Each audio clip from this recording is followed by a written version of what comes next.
வணக்கம். உங்களுடைய வாழ்க்கையில எதுக்கெடுத்தாலும் கோவப்படக்கூடிய மனுஷங்க நீங்க அப்படின்னா, உங்க வீட்லயே யாராவது ஒருத்தர் எப்ப பார்த்தாலும் சுள்ளு சுள்ளுன்னு கோவப்பட்டு சில வார்த்தைகளை விடக்கூடிய கேரக்டர் யாரோ ஒருத்தரா இருக்காங்க அப்படின்னா, மறக்காம இந்த வீடியோ பதிவை நீங்களும் பாருங்க. அவங்களுக்கும் ஷேர் பண்ணுங்க. ஒரு 10 நிமிஷம் இந்த வீடியோ பதிவை பார்த்துட்டு அதுக்கப்புறமா நாம கோவப்படலாமா பட வேணாமா அப்படிங்கிறத நீங்களே முடிவு பண்ணிக்கோங்க. முதல்ல ஒரு விஷயத்த தெளிவா புரிஞ்சுக்கோங்க. எதுக்கு எடுத்தாலும் கோவப்பட்டுட்டே இருக்கீங்கல்ல, ஒரு விஷயத்த புரிஞ்சுக்கோங்க. எந்த இடத்துல கோபம் அதிகமா இருக்குதோ அந்த இடத்துல உங்களை சுத்தி நிறைய நெகட்டிவ் வைப்ரேஷன் இருந்துகிட்டே இருக்குங்க. உங்களை சுத்தி ஒரு நேர்மறையான எண்ணங்கள் இருக்கவே இருக்காது. எப்ப பார்த்தாலும் எதிர்மறையான அதிர்வலை தான் இருந்துகிட்டே இருக்குங்க.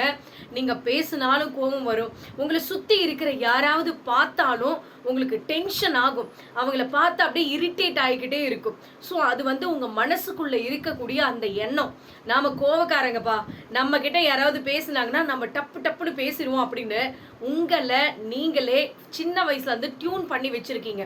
இந்த விஷயத்த தயவு செஞ்சு கொஞ்சம் மாத்திக்கோங்க. இந்த கோபம் உங்களையும் அழிச்சிரும், உங்களை சுத்தி இருக்கிறவங்களையும் அழிச்சிரும். ஸோ அதனால இந்த சின்ன விஷயத்த மட்டும் மாத்திக்கோங்க. நான் நிறைய வீடியோ பதிவுல சொல்ற ஒரு விஷயம் என்னன்னா, கோபம் குடிய கெடுக்கும் அப்படின்னு சொல்லுவாங்க. இது 100% உண்மைங்க. கோபத்துல நாம பேசக்கூடிய சின்ன ஒரு வார்த்தை பெரிய பிரச்சனைக்கு காரணமா இருந்துருங்க. அதுக்கப்புறம் நீங்க எத்தனை தடவை மன்னிப்பு கேட்டாலும் அது மன்னிக்க முடியாத, மறக்க முடியாத ஒரு பெரிய காயத்தை உண்டு பண்ணிடும். ஸோ கோபமும் புயலும் ஒண்ணுங்க. அது வர்றப்ப நம்மளுக்கு ஒண்ணுமே தெரியாது. முடிச்சிட்டு போனதுக்கு அப்புறம் தான் அதோடைய சேதம் எவ்வளோ இருந்துச்சு அப்படின்னு நம்மளுக்கு தெரியும். ஸோ தயவு செஞ்சு புரிஞ்சுக்கோங்க. கோவம் வருது அப்படின்னா அதை கண்ட்ரோல் பண்றதுக்கு முயற்சி பண்ணுங்க. உங்களுக்கு பிடிச்சவங்களை காயப்படுத்துற மாதிரி எப்பயுமே பேசாதீங்க. எப்பயுமே என்ன பண்ணுவாங்கன்னா, நமக்கு பிடிச்சவங்க கிட்ட தானே நம்ம அதிக உரிமை எடுத்துக்க முடியும், நமக்கு பிடிச்சவங்க கிட்ட தானே நம்ம கோவத்தை காட்ட முடியும்னு நிறைய பேர் என்ன பண்ணுவாங்கன்னா, பிடிச்சவங்க மனசு காயப்படுற மாதிரி பேசுவாங்க. ஸோ கோவத்துல நீங்க கொட்டுற ஒவ்வொரு வார்த்தையும் முள்ளா மாறி அவங்க மனசை ரணமா மாத்திருங்க.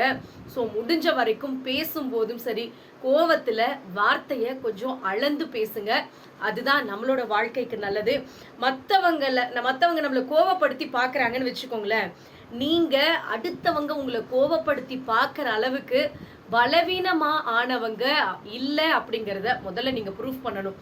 நிறைய பேர் என்ன பண்ணுவாங்கன்னா, அடுத்தவங்க ஒரு சின்ன வார்த்தை பேசினா கூட உடனே கோவம் வந்துடும். ஸோ நீ பேசினா எனக்கு கோவம் வரும், என்கிட்டலாம் பேசாத அப்படின்னு சொல்லி நிறைய பேர் மனசுல அவங்களுக்குள்ளேயே செட் பண்ணி வச்சிருப்பாங்க. ஸோ இது எல்லாமே சும்மாங்க. நல்லா யோசிச்சு பாருங்க. நீங்க உங்களை கோவப்படுத்துறாங்க பாத்தீங்களா, அவங்களோட மோட்டிவ் என்னன்னா, நீங்க கோவத்துல 4 வார்த்தை பேசணும், அதை வச்சு பிரச்சனை பண்ணணும், சண்டை பண்ணணும், உங்க லைஃப்ல ஒரு குளறுபடியை கொண்டு வந்து விடணுங்கிறதுக்காக தான் அவங்க உங்களை பிரச்சனை பண்ற அளவுக்கு, கோவப்படுத்துற அளவுக்கு பேசுறாங்க. ஸோ நீங்க அதுக்கு அவங்க எதிர்பார்த்த மாதிரி நீங்களும் கோவப்பட்டீங்கன்னு வச்சுக்கோங்களேன், அந்த இடத்துல நடக்க போறது வேற ஒண்ணுமே கிடையாது. உங்க வாழ்க்கையில நீங்க தான் கஷ்டப்பட்டு நிக்க போறீங்க, தெரிஞ்சுக்கோங்க.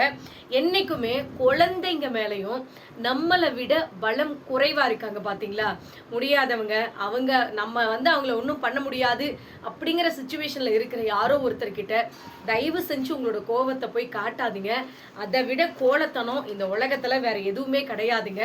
ஸோ உங்களோட வன்மத்தை, உங்களோட கோவத்தை எப்பயுமே குழந்தைங்க மேல போய் காட்டாதீங்க. அவங்களுக்கு என்னங்க தெரியும், நிறைய பேர் அப்படிதான் பண்ணுவாங்க. கோவம் வந்துருச்சுன்னா உடனே குழந்தைய பிடிச்சி அடிக்கிறது, யாரு நம்மளை எதிர்த்து கேள்வி கேட்க மாட்டாங்களோ அவங்கள பிடிச்சி கண்ணா பின்னான்னு பேசுறது. ஸோ தயவு செஞ்சு மாத்திக்கோங்க. நமக்கு மனசு இருக்கிற மாதிரி தான் அவங்களுக்கும் இருக்கும் அப்படிங்கிறத புரிஞ்சுக்கோங்க. உங்களுக்கு வலிக்கிற மாதிரி தான் அவங்களுக்கும் வலிக்கும் அப்படிங்கிறத கொஞ்சம் நீங்க புரிஞ்சுக்கிட்டீங்கன்னாவே போதும். தேவையில்லாம கோவப்பட மாட்டீங்க. இங்க நெருப்பு இருக்கு பாத்தீங்களா, அது என்ன பண்ணும், முதல்ல தனக்கு வெளிச்சத்தை கொடுத்த, தனக்கு நெருப்பை கொடுத்த அந்த குச்சத்தை முதல்ல எரிக்கும். அதுக்கப்புறம் தான் மற்ற குச்சி விறகுகளை எல்லாத்தையும் எரிக்க ஆரம்பிக்கும். அதே மாதிரிதான் மனுஷனும். நாம கோவப்பட்டு கத்துறோம், பேசுறோம் அப்படின்னா முதல்ல தன்னை தானே அழிச்சுக்குவோம். அதுதான் உண்மை.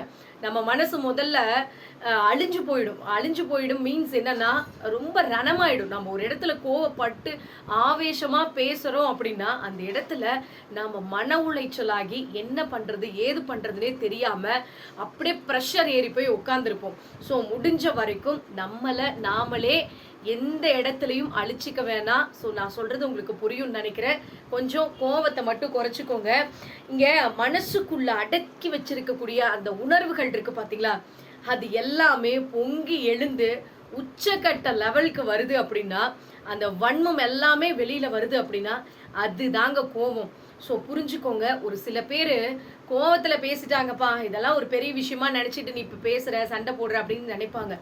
ஆனா கோபம் அப்படிங்கிற அந்த இடத்துல நாம பேசக்கூடிய வார்த்தைகள் மனசுல ரொம்ப நாளா சில பேர்கிட்ட பேசணும்னு நினைச்சது அவங்க கிட்ட சொல்ல முடியாதா அப்படிங்கறதெல்லாம் அடக்கி வச்சிருந்த அந்த உணர்வுகளை தான் வெளியில நம்ம கொட்டுவோம். அந்த இடம் தான் கோபம். ஸோ முடிஞ்ச வரைக்கும் கோபத்தை கண்ட்ரோல் பண்ணிக்கோங்க. நீங்க ஏதோ ஒரு வார்த்தையை சொல்லிட்டீங்க அப்படின்னா அதனால பிரச்சனை வந்துடும். இன்னும் ஒரு விஷயம் உங்களுக்கு சொல்றேன், புரிஞ்சுக்கோங்க. கோபத்துல ஒருத்தவங்க தெரியாம பேசிட்டேன் அப்படின்னு சொன்னா நம்பாதீங்க. ஏன்னா கோபத்துல உண்மைதான் பேசுவாங்க. மனசுல அடக்கி வச்சிருந்த அந்த விஷயத்தை எல்லாம் அந்த நேரத்துல கொட்டி தீர்த்துடுவாங்க. அதனால அவங்க கோவத்துல சும்மாலாம் ஒரு பேச்சுக்கெல்லாம் சொல்ல கிடையாது, உண்மைதான் சொல்றாங்க. அதை புரிஞ்சுக்கோங்க. எல்லா சூழ்நிலைக்கும் பொருந்தக்கூடிய ஒண்ணு அப்படின்னு கேட்டா அது பொறுமை மட்டும்தாங்க. எந்த சூழ்நிலைக்கும் பொருந்தாத ஒண்ணு அப்படின்னா அது கோபம் மட்டும்தான். ஸோ தயவு செஞ்சு கோபத்தை குறைச்சிக்கோங்க. எதையுமே சாதிக்க விரும்பக்கூடிய மனுஷனுக்கு ஆயுதம் என்னவா இருக்கணும்னா நிதானம் தானே தவிர கோபம் கிடையாதுங்க. இங்க கோபப்பட்டோம் அப்படின்னா நிச்சயமா நிதானத்தை இழந்துருவோம், கண்டபடி பேச ஆரம்பிச்சிருவோம். அந்த இடத்துல பிரச்சனை தான் வருமே தவிர வேற ஒண்ணுமே வராதுங்க. ஞாபகம் வச்சுக்கோங்க.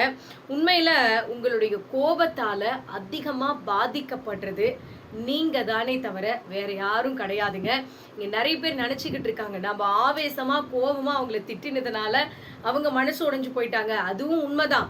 ஆனாலும் அவங்கள நீங்க ஹர்ட் பண்றதுக்கு முன்னாலேயே உங்களை நீங்களே ஹர்ட் பண்ணிக்கிட்டீங்க அப்படிங்கிறது தான் அர்த்தம்.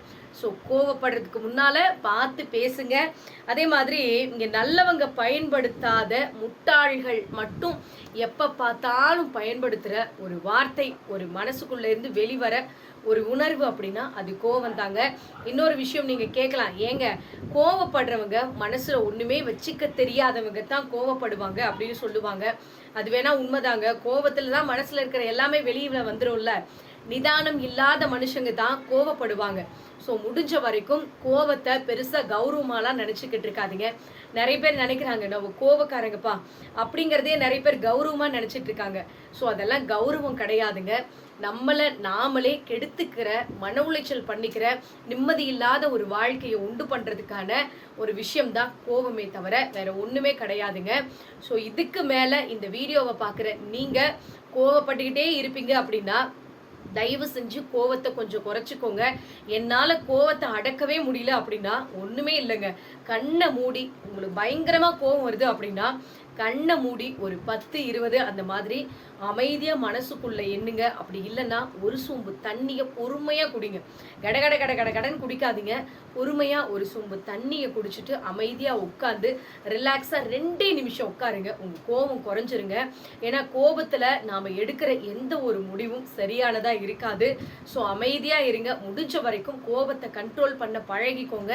ஸோ இந்த வீடியோ பதிவு கண்டிப்பா உங்களுக்கு பயனுள்ளதா இருக்கும்னு நினைக்கிறேன். அப்படி இருந்துச்சு அப்படின்னா மறக்காம கமெண்ட் பண்ணுங்க, லைக் பண்ணுங்க, ஷேர் பண்ணுங்க, சப்ஸ்கிரைப் பண்ணுங்க. நன்றி, வணக்கம்.